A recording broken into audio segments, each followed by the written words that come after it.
Okey, baik, baik. Okey, bismillahirrahmanirrahim. Assalamualaikum warahmatullahi wabarakatuh. Kami dari kumpulan 2 akan membentangkan tajuk isu semasa kami, iaitu kemasukan pekerja asing di Malaysia. Next. Okey, isi kandungan kami bahagikan tugas-tugas kami, pengenalan iaitu isu semasa, faktor, punca tersebat, sebab, kesan, impak, kaedah mengatasi dan kesimpulan. Okey, seterusnya. Okey, pengenalan. Apakah itu pekerja asing? Pekerja asing atau pekerja tetamu adalah orang yang bekerja di negara yang bukanlah seorang warga negara. Seterusnya, pekerja asing juga hanya dibenarkan bekerja dalam sektor-sektor yang dibenarkan, iaitu seperti perkilangan, pembinaan, pertanian, perladang dan perkhidmatan. Yang ketiga, pekerja asing haruslah berumur tidak kurang daripada 18 dan tidak melebihi daripada 45 tahun pada masa permohonan. Pekerja asing juga yang dibenarkan hanya dari negara-negara tertentu seperti Bangladesh, Indonesia, Vietnam, Kazakhstan dan sebagainya. Okey, seterusnya. Seterusnya Yuni. Okey, sejarah perkembangan pekerja asing. Perkembangan yang pesat di dalam tahun 90-an tetapi tidak serata di serantau Asia dari segi pertumbuhan ekonomi di beberapa negara ASEAN, terutamanya Malaysia, meletakkan negara ini sebagai tumpuan lebihan tenaga kerja dari negara-negara jiran. Tambahan pula, visi Malaysia menuju tahun 2020 ialah untuk menjadi sebuah negara yang maju. Disebabkan itu, dengan keadaan ekonomi masa yang kini yang sedang berkembang dengan pesat, keperluan kepada pengisian di dalam kekurangan tenaga kerja adalah tidak dapat dinafikan. Malaysia bukan sahaja memerlukan pekerja yang tidak mahir, tapi juga tenaga yang mahir. Tidak heran mengapa Malaysia menjadi tumpuan kepada pendatang negara asing. Keadaan ekonomi Malaysia sendiri telah membuka pintu pekerjaan kepada lebihan tenaga kerja di beberapa bahagian di negara Asia. Pekerja asing telah membawa manfaat dan proses pembangunan negara Malaysia dalam pelbagai sektor. Namun begitu, dengan jumlah mereka yang semakin meningkat dan mencecah jutaan orang telah mengganggu gugat ekonomi dan masyarakat tempatan. Okey, saya serahkan kepada pembentang seterusnya. Siapa realiti isu semasa? Assalamualaikum dan selamat malam kepada doktor dan para sahabat. Hari ini saya ingin membentangkan realiti isu semasa kemasukan pekerja asing di Malaysia. Bila kita bercakap pasal pekerja asing ni, pasti terlintas kat kepala kita tentang pekerja asing ni nampak macam bebas mencari rezeki kat negara kita kan. Diorang ni dah berkahwin dengan warga negara tempatan. Dan kerajaan ni seolah-olah tak mengambil endah pasal kemasukan pekerja asing. Jadi hari ini saya nak kongsikanlah sedikit sebanyak yang saya tahu tentang realiti isu semasa mengenai kemasukan pekerja asing di negara kita ni. Antara realitinya ialah kemasukan pekerja asing ni dikatakan sebagai penyokong pembangunan negara dan proses pemulihan negara seiring dengan penurunan kes COVID-19 yang berlaku pada tahun lepas iaitu 2022. Seterusnya, iklim yang sesuai dan keunikan makanan yang menarik minat warga asing untuk bekerja di Malaysia ni. Ada di antara mereka yang katakan makanan di Malaysia ni sedap-sedap kan. Ada nasi lemak, ada makanan pasar malam, ada banyaklah event-event yang menarik kat Malaysia ni. Selain itu, pekerja asing ni secara kolektif dalam sektor pertanian, pembuatan dan pembinaan menyumbang 35.7% keluaran dalam negara kasar KDNK pada 2014. Pekerja asing ni dikatakan menyumbang banyaklah pembangunan ekonomi negara kita kan. Dan seterusnya, pada pandangan pekerja asing, Malaysia ni terlalu aman untuk diduduki oleh mereka. Kerana undang-undang Malaysia ni bagi mereka kurang ketat lah. Macam kerajaan tak mengedah pasal kemasukan pekerja asing secara haram. Seterusnya, kemasukan pekerja asing yang tidak terkawal menyukarkan pengurusan pekerja asing pada masa akan datang. Selain itu, kemasukan pekerja asing secara haram perlu diselesaikan dari akar, iaitu dari majikan atau ejen serta rasuah oleh pihak pembesar yang tidak bertanggungjawab. Mesyuarat Majlis Tindakan Ekonomi memutuskan 3 pendekatan diambil kerajaan dalam mendepani isu dan cabaran pengambilan kerja asing di negara ini. Konklusinya, kemasukan pekerja asing di negara kita mempengaruhi banyak persepsi terhadap pekerja asing, sama ada ianya mendatangkan manfaat atau sebaliknya. Saya rasa setakat itu sahaja perkongsian saya pada hari ini. Saya serahkan sesi pembentangan ini kepada pembentang yang ketiga, Danish. Okay, terima kasih.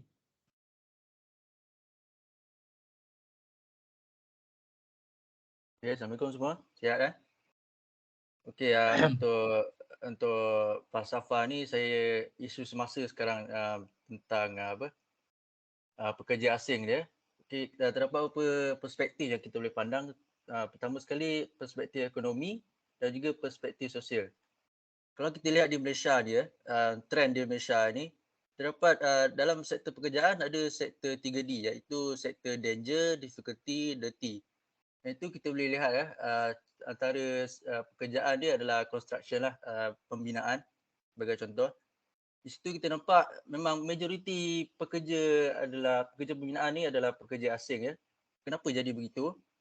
Pertama sekali dari sudut ekonominya, ianya memang menguntungkan kepada majikan lah ataupun company itu sendiri. Kedua, tidak memerlukan dana yang banyak untuk membayar mereka. Jadi kita boleh lihat kat situ dapat bercontoh lah kenapa banyak lambakan pekerja asing dalam Malaysia ni. Pertama, kurang memerlukan kemahiran. Dari situ kita boleh nampak tak perlu berapa banyak kemahiran pun Malaysia ni cuma memerlukan tenaga buruh saja. Dan juga penggunaan dana yang kurang lah. Kalau macam kita ada demand lebih-lebih kan, mungkin dalam gaji 1,500, mereka tak kisah pun sebab currency duit mereka kurang berbanding sini. Kedua adalah peladangan, pembersihan dan pembinaan macam saya cakap tadi. Ketiga, antara sebab kenapa lambakannya adalah kurang pelibatan warga tempatan. Macam saya cakap lah, antara faktornya adalah danger, difficulty dan dirty. Okay, next. Next slide. Okay, macam saya cakap tadi, sektor perspektif ekonomi iaitu perniagaan. Dari sini kita boleh nampak penguasaan bahasa Melayu yang mudah lah. Dari sini kita boleh nampak rakyat Malaysia terutama sekali orang Melayu kita kebanyakannya pengguna daripada pengeluar. Dari situ mereka nampak peluang untuk memulakan perniagaan. Dari sini kita boleh nampak dengan adanya penguasaan bahasa Melayu, mereka boleh menarik pelanggan. Dari situ kita boleh nampak mereka menggunakan skill ataupun kemahiran komunikasi bahasa Melayu mereka. Okay.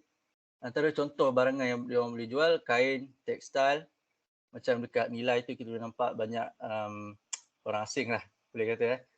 Kemudian barangan elektronik, banyak kita boleh nampak dekat contoh Bukit Bintang sana. Ketiga makanan ringan lah, itu biasa ya. Yang seterusnya, kedua, mereka meletakkan harga rendah dan mengambil sedikit keuntungan. Kita boleh nampak dekat situ, mereka cuma menggunakan teknik harga rendah untuk menarik pelanggan saja. Mereka tak kisah pun sedikit keuntungan kan. Ketiga, mendaftar syarikat atas nama warga negara tempatan. Contohnya mereka ambil share dengan warga tempatan, terutama sekali rakyat orang Melayu itu sendirilah. Orang Melayu, orang kita cuma ambil share saja. Mereka mulakan perniagaan diorang. Yang keempat, kesepakatan antara peniaga warga asing yang lain. Ini sebagai contoh, kita boleh contoh peniaga Aceh lah. Mereka macam ada satu networking tau. Mereka buat satu networking untuk mengukuhkan perniagaan diorang tu. So dari situ kita nampak peniaga-peniaga Melayu sebagai contoh memang terkesanlah dengan diorang punya strategi perniagaan diorang. Okey, kemudian.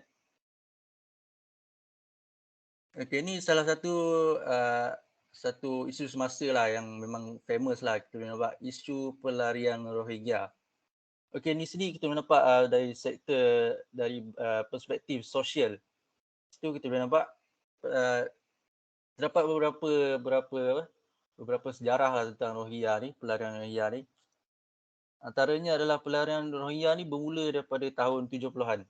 Sebelum adanya mereka di Malaysia ni, bermulanya pelarian Rohingya ni adalah iaitu penguasaan tentera di Myanmar, pergolakan lah antara satu sama lain.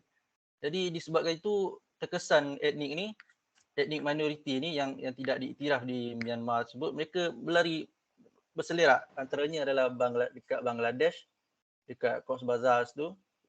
Yang kedua kita boleh nampak dekat Malaysia lah, antara salah satunya. Okey, kita boleh tengok antara punca isu-isunya adalah pelarian dari Myanmar berpunca dari saya cakap tadi, pembantaian bersih etnik oleh pemerintah Myanmar, iaitu pemerintah tentera itu sendiri. Kedua, mereka kurang tahap pendidikan, kita boleh nampak. Kemudian isu pendudukan terlalu lama membuatkan mereka semakin berani. Di situ kita boleh nampak kesannya dari segi sosial dalam Malaysia ni, rakyat Malaysia sendiri rasa sedikit terancam dengan mereka punya perangai lah, saya cakap keberanian diorang untuk membuat onar lah dekat sini. Kemudian mereka juga mencari suaka dalam Malaysia. Itu antara salah satu contoh lah. Mereka berani untuk mengambil peluang untuk membuat penempatan di Malaysia ni. Okey, seterusnya. Okay, ni antara salah satu contoh lah, macam saya cakap ni laporan daripada Berti Harian tu. Semangat niaga Aceh di bawah Malaysia. Kemudian ni isu pelarian Malaysia, berat duri dalam daging. Okey, kemudian. Okey, lagi. Ni antara salah satu contoh lah daripada rakyat Rohingya itu sendiri yang membuat masalah lah di tempat kita. Yang saya rasa semua orang tahu kot tentang masalah Long Tiger ni. Dia lari kerana banyak jenayah-jenayah yang dilakukan lah. Okey, saya rasa sampai situ saja kot. Ke presentation terusnya. Okey, seterusnya adalah punca, faktor dan sebab kemasukan warga asing di Malaysia. Okey.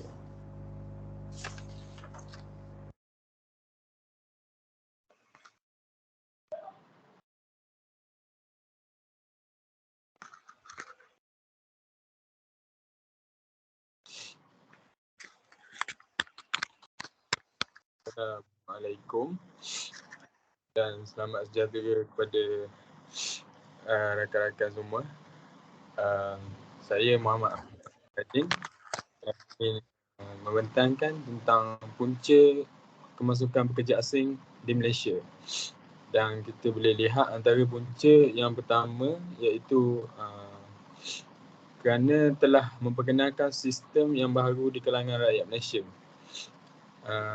Kenapa telah memperkenalkan sistem yang baru? Ini adalah sistem yang saya dapat tahu melalui sistem Foreign Workers Centralized Management System ataupun dalam singkatannya FWCMS, ataupun kita boleh sebut dalam bahasa Malaysia iaitu sistem pengurusan berpusat pekerja asing yang telah ditubuhkan oleh pihak atasan di Malaysia kepada rakyat Malaysia untuk pekerja-pekerja asing masuk ke dalam Malaysia. Dan yang kedua iaitu faktor kestabilan politik dan ekonomi negara telah menggalakkan kemasukan pendatang asing ke Malaysia. Macam mana faktor ini boleh terjadi, kemasukan pekerja asing adalah disebabkan oleh kerana apabila kestabilan ekonomi telah rancak dan ia semakin dapat ekonomi dah naik kan. Lepas tu mungkin bangunan-bangunan yang akan dibina tu lebih besar. Lepas tu dan yang lebih banyak dan memerlukan lebih pekerja-pekerja buruh lah. Dan ramai rakyat Malaysia yang tidak mahu bekerja dengan buruh ni biasa. Sebab itulah kita memerlukan pekerja-pekerja asing untuk menjadi pemburuh dekat bangunan-bangunan tersebut lah. Dan permintaan buruh asing tu sangat tinggi dalam pasaran buruh di Malaysia ni. Dan yang ketiga ialah kadar pertukaran mata wang asing yang menguntungkan mereka. Sebagai contoh, pekerja Indon yang bekerja di Malaysia memperolehi pendapatan yang beratus ringgit dalam nilai mata wang mereka. Sebab apabila mereka datang ke Malaysia, sebab duit Malaysia lebih mahal daripada duit mereka, dan mereka datang ke Malaysia untuk bekerja dan mendapatkan duit, apabila dah balik ke negara asal mereka, mereka akan menjadi lebih kaya dan sebagainya lah. Dan yang terakhir iaitu pelaksanaan projek pembangunan kerana negara kita yang sedang melaksanakan rancangan Malaysia yang memerlukan beribu-ribu pekerja bagi memastikan semua sektor siap dibangunkan. Kerana negara kita yang sedang melaksanakan rancangan Malaysia yang sedang memerlukan beribu-ribu pekerja bagi memastikan setiap bangunan yang dibina di Malaysia tu siap lebih awal, dan kelengkapan yang diperlukan oleh rakyat Malaysia macam contoh pembangunan pekerjaan dan sebagainya akan siap lebih cepat bila pekerja-pekerja asing ni datang ke Malaysia. Dan itu sahaja, saya menyerahkan slide yang seterusnya kepada kawan saya, Wan Muhammad Syafiq. Terima kasih.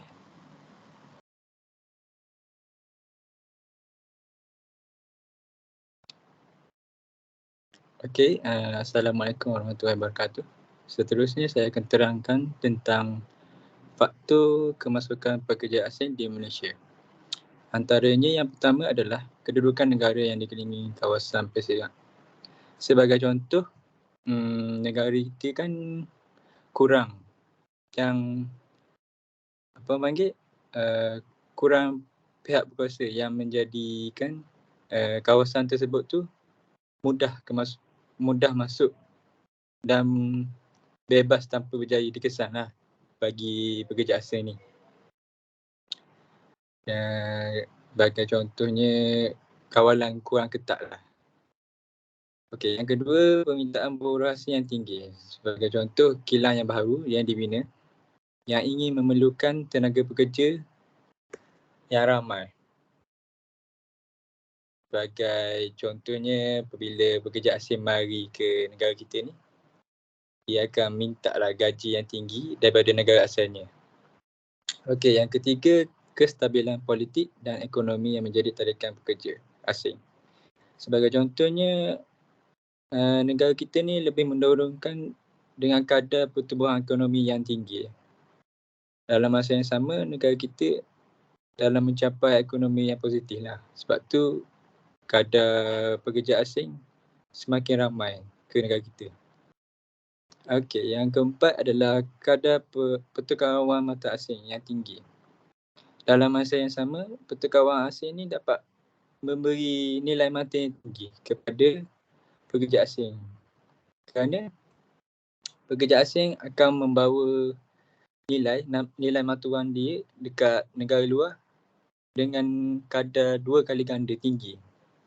Di situlah pekerja asing menjadi tarikan kepada negara kita. Okey, last sekali kesimpulannya daripada faktor yang saya bagi tu, kita seharusnya perlu sepakat dengan masyarakat ataupun pihak berkuasa perlu membendung dengan lebih efektif lagi lah tentang kemasukan pekerja asing di negara kita, supaya masyarakat tempatan lebih berpeluang untuk mengambil dalam sektor buruh untuk membina lagi asas ekonomi negara kita. Okey, itu saja kot cakap ni. Terima kasih.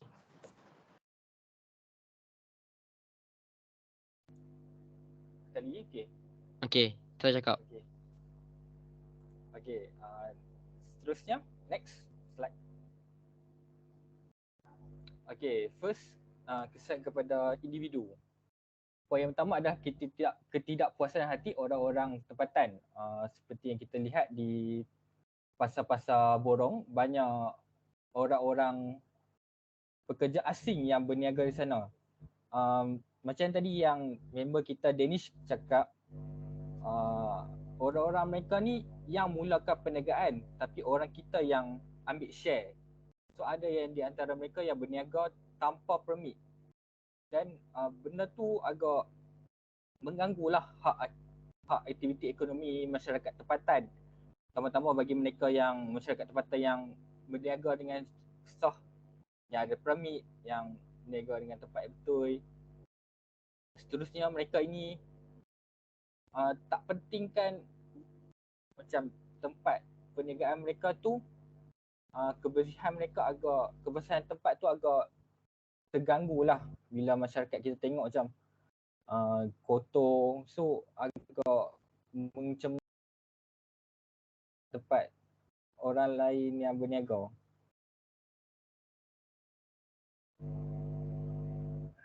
Okey, seterusnya adalah masyarakat. Sekejap, aku tak nampak slide.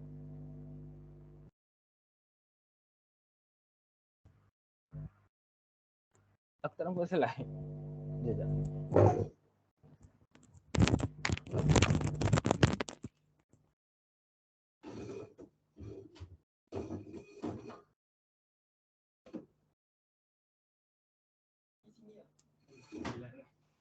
Okey ke tu?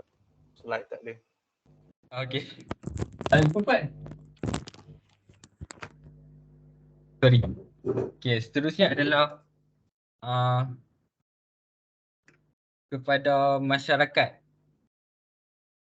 Mengganggu ketenteraman awam, mengganggu ketenteraman awam. Macam kita tahu ada di antara mereka yang suka membukai, bergaduh, membuat bising, dan di antara mereka ada juga yang bergaduh dengan pihak berkuasa, mengganggu ketenteraman awam, dan ada juga yang melakukan parti-parti liar yang menyebabkan penyakit kes berjangkit meningkat di negara mereka. Macam yang kita tahu, bila pekerja asing ini datang ke Malaysia dengan secara halal, mereka ini ditawarkan pemeriksaan kesihatan yang orang kata secara berkala. Tak macam orang yang pendatang asing yang datang secara haram ni, mereka tak dapat pemeriksaan kesihatan secara berkala. So dikuatiri di antara mereka mungkin kesihatan mereka adalah kurang terjamin, dan di antara mereka mungkin datang dari kawasan luar bandar yang kurang kemudahan perubatan, dan dikuatiri juga mungkin mempunyai penyakit seperti AIDS, batuk kering, dan penyakit-penyakit yang berjangkit yang lain lah. Dan tambah-tambah lagi ada juga di antara mereka yang melakukan gejala pelacuran yang mempercepatkan lagi peningkatan kes penyakit berjangkit. Seperti yang kita tahu, AIDS contohnya kan. So benda ni agak menggusarkan masyarakat tempatan. Okay, seterusnya untuk pembentang seterusnya, Ama. Okey. Ini adalah contoh impak kepada negara, antaranya adalah wujud pelbagai masalah di kedutaan pekerja asing. Okey, antara masalah yang timbul adalah kedutaan pekerja asing enggan mengeluarkan dokumen perjalanan sementara kepada rakyat supaya mereka boleh dihantar kembali, dan enggan membiayai kos penghantaran pulang. Okey, hal ini membuatkan masalah untuk menghantar baliklah pekerja asing ni ke tempat diorang masing-masing. So secara tak langsung diorang terperangkaplah di negara kita. Okey, yang kedua adalah peningkatan kes jenayah di kejiranan. Okey, pihak polis dia terpaksa menambahkan peruntukan bagi meningkatkan kawalan dan perkhidmatan. Hanya selepas polis mengadakan beberapa operasi dan bertindak tegas terhadap pendatang asing tersebut, barulah jenayah dapat berkurangan. Okey, yang ketiga adalah pengeluaran kos tambahan. Keadaan ini membuatkan banyak usaha, tenaga, wang dan masa yang sia-sia dalam mencegah kemasukan pendatang asing tanpa izin. Yang terakhir adalah kurang pengeluaran kos buruh kasar. Pekerja asing menjadi pilihan utama kepada pihak pemaju dan majikan kerana mereka lebih terjamin, kos efektif iaitu berbaloi atau untung, rajin, komitmen tinggi dan mempunyai sumber tenaga yang meluas untuk membantu sektor pembangunan negara. Pada 18 Julai 2022, Utusan Malaysia mengisyukan bahawa isu kekurangan buruh dalam sektor perdagangan asing menyebabkan hasil pengeluaran buah sawit rendah. Okey, saya serahkan kepada pembentang seterusnya. Okey, Assalamualaikum dan salam sejahtera semua. Dapat dengarkan suara saya? Dengar. Jadi kita terus masuk macam mana kaedah mengatasi kemasukan warga asing ni. Pertama dari segi kita lah, individu. Setiap daripada warga negara kita ni ataupun masing-masing perlu berintegriti ataupun harus ada sikap jujur dalam diri kita. Dan tidak mudah dirasuah atau bersungkokol lah. Bila kita tengok maklumat yang dikeluarkan oleh SPRM ataupun statistik, kan sangat menyedihkan lah bila kita tengok peratusnya tu daripada 100%, 47.37% adalah penjawat awam.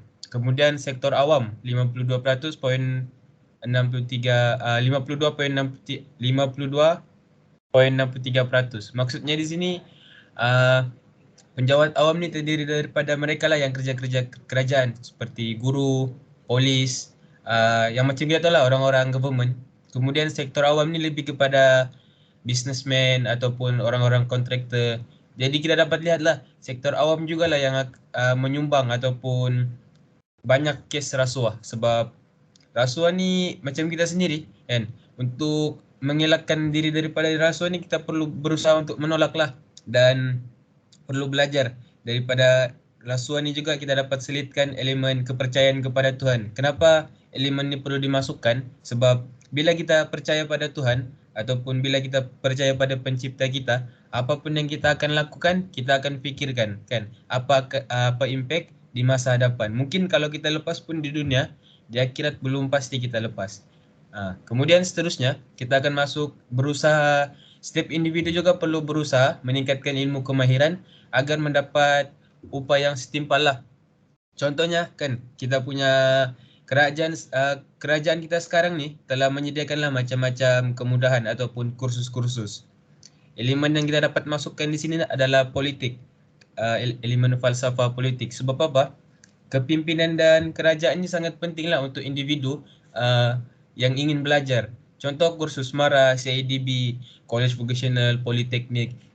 Tujuan benda ni dicipta untuk kita lah, golongan-golongan muda menambah ilmu pengetahuan. Sebab macam kita perasan kan, dulu orang tua kita lebih kepada menuju bersawah padi, bercucuk tanam. Tapi bila kita zaman kita generasi sekarang ni dikenalkan dengan media sosial kan, kita lebih kepada menjadi influencer apa semua. Jadi kita punya pemikiran tu yang kerja-kerja begini adalah kerja-kerja golongan rendahan. Sedangkan dalam masa sama ada juga yang orang-orang yang berjaya dari segi bisnes, bercucuk tanam, tanam padi, kelapa sawit kan. Jadi kita perlu ubahlah mindset kita di sini. Kemudian golongan kita juga hari ini kan tidaklah harus terlalu memilih kerja sehingga sanggup menganggur. Maklumat dapat dikeluarkan sejak Mei 2022 turun 4.1% atau 671,000 penganggur. Kan angkanya sangat besar lah. Bayangkan dalam kita Malaysia ni 32 juta orang, yang menganggur adalah 671,000. Jadi kita juga harus berusaha lah, apa-apapun pekerjaan, walaupun pekerjaan tu mungkin bukanlah kerja yang nampak mewah ataupun megah kan, tapi sekiranya pekerjaan tu kita boleh usahakan, kita dapat gaji yang halal, mungkin kita boleh cuba kita pekerjaan tu. Kemudian setiap individu juga dalam kalangan kita perlulah melaporkan sekiranya ada aktiviti yang mencurigakan lah.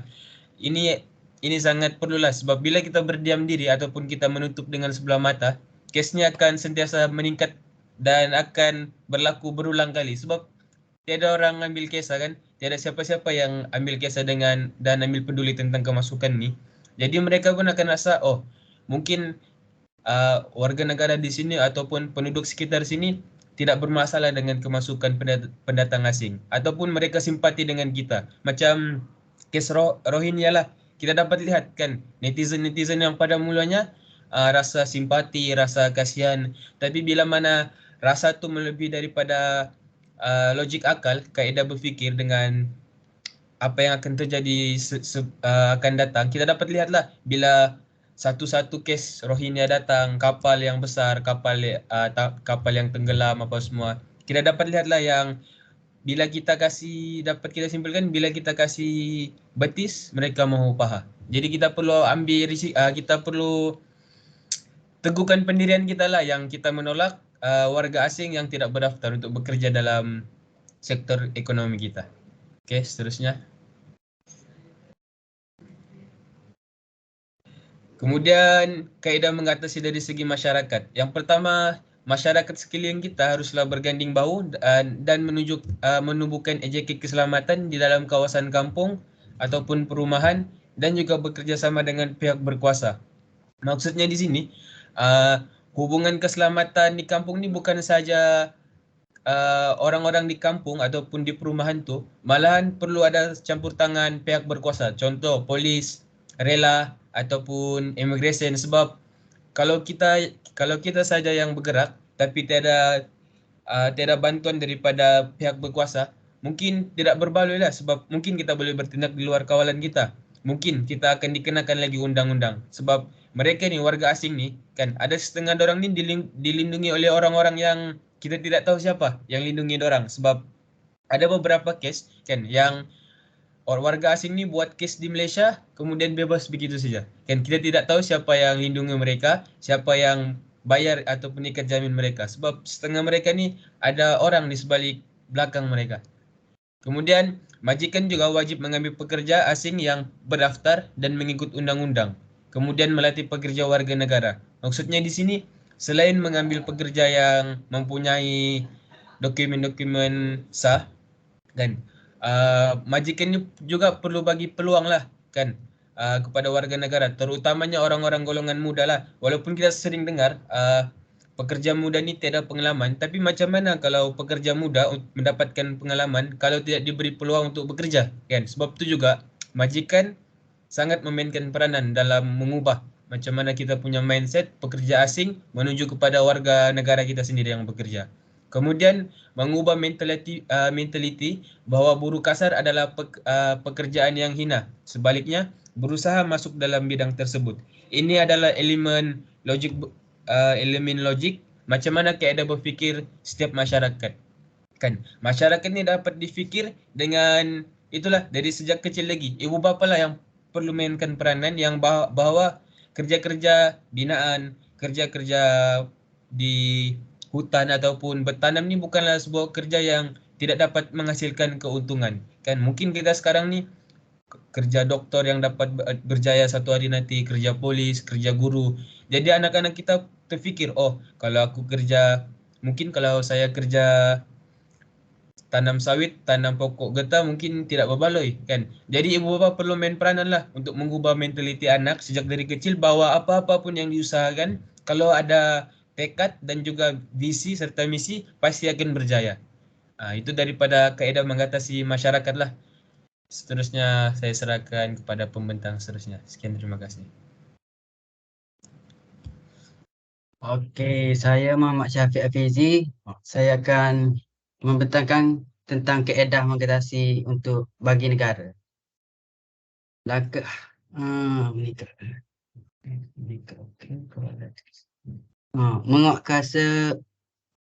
Menguatkan undang-undang dengan lebih tundus dan adil. Langkah yang paling efektif adalah menangani kemasukan pendatang asing melalui penguatkuasaan undang-undang. Kerajaan hendaklah mengenakan hukuman penjara mandatori kepada majikan atau ejen yang mengambil perdata asing bekerja. Seterusnya, meningkatkan kawalan keselamatan. Seterusnya, pihak berkuasa perlu meningkatkan penguatkuasaan undang-undang berhubung pekerja asing, terutamanya yang masuk melalui sepadan. Pihak berkuasa hendaklah sentiasa mengawasi dalan dan sedikit yang menguruskan kemasukan perdata asing tanpa izin ini. Mereka yang diberkas seharusnya dijatuhi hukuman yang berat termasuk hukuman mandatori. Para pendatang asing yang ditahan ini harus dikenakan tindakan undang-undang yang tegas agar mereka tidak mengulangi kesalahannya lagi. Seterusnya, berusaha dengan baik untuk memperbaiki hubungan diplomatik dengan negara luar. Kerjasama antara Malaysia dengan negara jiran, kerjasama antara kerajaan Malaysia dengan jiran yang terbabit amat penting untuk membendung kemasukan perdata asing tanpa izin pihak kerajaan melalui Kementerian Luar Negeri. Perundingan tentang kawalan sepadan. Seterusnya, menyelidiki semula skop kerja dan masalah gaji yang dihadapi oleh sektor pembangunan dan memperbanyakkan latihan dan insentif yang berpatutan serta melatih tenaga kerja tempatan sehingga mahir. Seperti yang kawan kita cakap tadi tentang kolej, vocational, politeknik. Semua tu untuk latihan yang berpatutan serta melatih tenaga kerja tempatan lah. Untuk kita tidak bergantung kepada buruh asing ni. Itu sahaja daripada saya.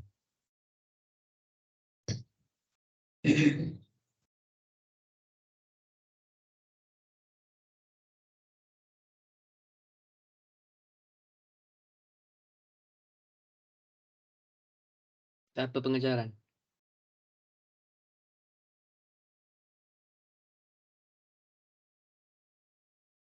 Nadia. Oh, Nadia. Okay, seterusnya saya akan membentangkan tentang pengajaran. Seperti yang kita tahu daripada pembentangan kawan-kawan kita lain, pekerja asing di Malaysia ni meningkat saban tahun, menceburi pelbagai sektor di negara kita. Contohnya pembangunan, perlandangan, perindustrian, perkhidmatan dan sebagainya. Mereka ni meningkat kerana mereka ni menjadi jentera pembinaan infrastruktur dan pembangunan untuk memenuhi keperluan syarikat-syarikat tempatan. Mereka ni dibayar oleh kerajaan dengan upah yang murah. Jadi masyarakat di negara kita tidak mampu, tidak sanggup untuk mengambil upah murah, jadi mereka sanggup. Jadi mereka lebih taat bekerja kerana mata wang mereka lebih rendah daripada kita. Jadi disebabkan itu mereka tidak kisah untuk tidak memilih pekerjaan dan mengambil upah itu. Kerana dan selain itu mereka juga tahan lasak berani bekerja dalam situasi yang berbahaya seperti menjadi buruh bangunan yang tinggi. Okay. Bagi kerajaan, mereka ni amat diperlukan lah dalam industri Malaysia yang sedang pesat membangun dan sektor-sektor yang tidak mendapat sambutan daripada warga tempatan. Yang seterusnya, kedatangan warga asing ni perlu diambil berat sekiranya mahu menjamin kestabilan ekonomi, politik, sosial dan keselamatan negara kerana pendatang asing yang bekerja di Malaysia ni juga dia menimbulkan pelbagai masalah jenayah. Jenayah setempat seperti rompakan, pembunuhan, pergaduhan, ragut dan sebagainya, serta menyumbang kepada ancaman keselamatan masyarakat dan negara. Dan juga dapat memburukkan imej negara Malaysia di persada antarabangsa. Contoh macam ialah disebabkan diorang yang buat hal, jadi masyarakat kita yang dipandang hina oleh masyarakat negara lain. Ya, okay. Yang seterusnya, para majikan harus mempertimbangkan dan memberi keutamaan kepada rakyat tempatan. Majikan ni perlu memberi penekanan terhadap penyelesaian yang lebih praktikal dari aspek gaji. maksudnya aspek gaji minimum sekarang 1.5K. Majikan perlu consider benda tu dan menaikkan kadar gaji pekerja. Dan juga skop kerja. So, skop kerja tu memperbanyakkan skop kerja dan latihan dan insentif yang relevan untuk menarik minat tenaga tempatan sehingga mahir dalam sesuatu sektor. Okay, yang kelima, mengalihkan tumpuan kepada teknologi yang lebih tinggi dan canggih untuk memajukan negara. Sebagai contoh yang telah sedia ada di negara kita adalah dalam sektor pertanian, iaitu drone penyiram air. Okay. Selain daripada itu, teknologi pintar seperti teknologi sensor bagi memenuhi keperluan pelbagai aplikasi. Contohnya macam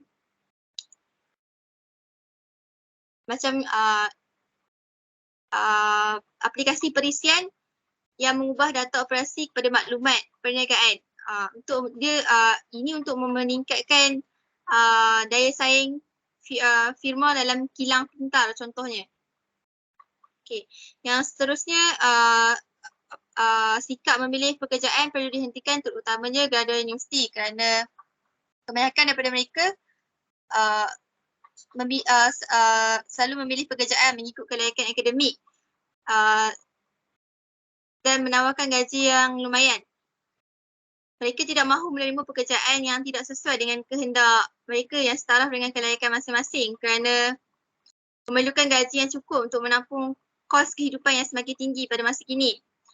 Dan graduan universiti atau sesiapa sahaja perlu sedar bahawa pekerjaan perlu bermula dari bawah dan perlu dipelajari daripada basic sehingga ke peringkat advance.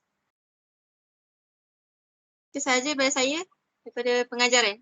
Seterusnya saya akan pass slide ini kepada Ayuni untuk membentangkan cadangan. Terima kasih. Nama saya Ayuni. Saya akan membentangkan cadangan bagi mengatasi kemasukan pekerja warga asing. Cadangan pertama ialah komited terhadap pekerjaan. Budaya kerja cemerlang ialah serangkap perkataan yang telah dijadikan dasar dalam perkhidmatan awam, bukan sahaja di negara ini tetapi di seluruh dunia. Ini menunjukkan bahawa usaha mewujudkan sistem penyampaian awam yang cemerlang berasaskan budaya kerja adalah satu kemestian yang tidak boleh dielak dan dianggap remeh jika ingin terus bersaing dalam pembangunan ekonomi dunia hari ini.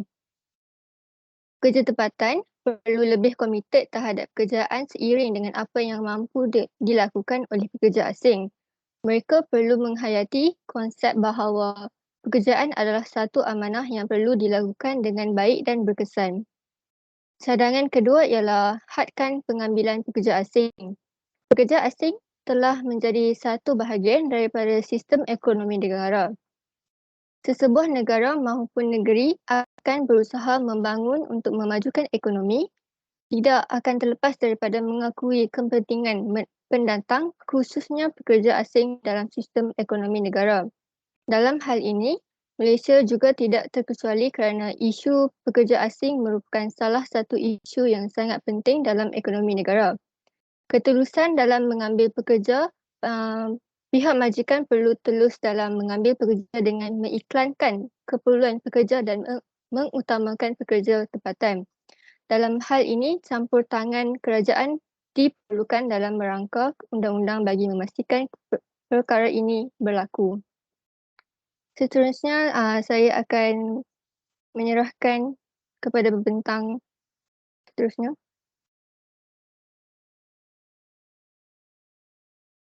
Okay, jadi saya akan merangkumi semua topik yang kita telah bentangkan iaitu kesimpulan. Okay.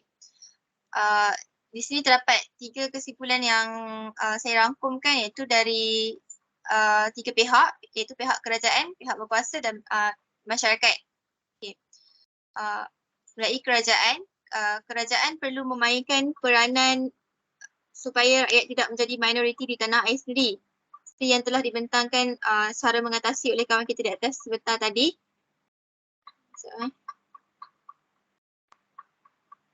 Iaitu yang meningkatkan kawalan keselamatan, menguasakan undang-undang dengan lebih lurus dan adil dan sebagainya. Okay. Dan seterusnya pihak berkuasa, iaitu pihak berkuasa seperti polis. Ya, pihak berkuasa perlulah membuat pemantauan di tempat yang berpotensi menjadi persembunyian parti.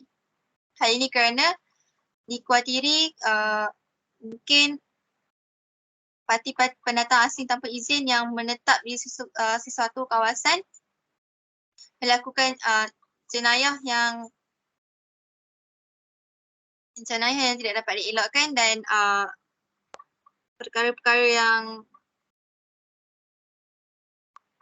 maksiat macam yang kawan kita bentang tadi. Okey, yang seterusnya adalah masyarakat. Masyarakat sekiranya semua pihak telah berganding bahu untuk membendung masukan pendatang asing yang datang di negara kita, jadi jaminan kependudukan dan pekerjaan dapat dinikmati oleh generasi akan datang dan keselamatan kita akan lebih terjamin. Okay, itu saja. Terima kasih.